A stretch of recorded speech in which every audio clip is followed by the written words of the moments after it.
And men are pretty good at taking care of children. You know, I would say they're not as good at taking care of infants as women are because they don't have the full range of resources at hand, and they're not.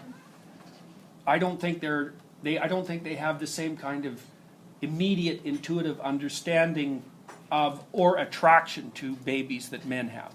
I think that switches around the age of 2 or 2.5 when the kids can engage in rough and tumble play. Because men are much more likely to engage in rough and tumble play with children than women are. And rough and tumble play seems to be one of the things that civilizes children.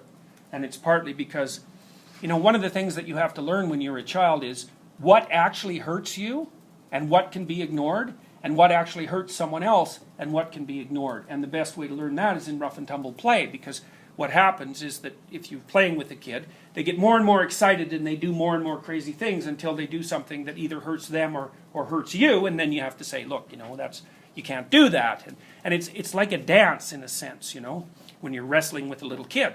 And you have to let them win fairly frequently because otherwise they don't continue the game. And you can tell that because if the game is going well, they're laughing with insane delight because kids just love rough and tumble play. You know, and they love crazy things. I mean, you can throw them in the air and catch them, and they think that's just great, you know. But partly what you're doing is you're extending their body in all sorts of ways and getting them to learn in an embodied sense where the limits of where their limits are and where the limits of other people are, and that's embodied. And children who haven't had that, man, they're just so awkward. It's unbelievable.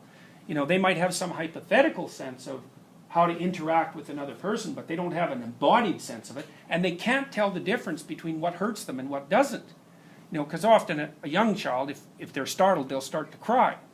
And then you can say, well, you know, that didn't hurt. And then they'll notice, oh yeah, that didn't hurt, and they'll stop crying.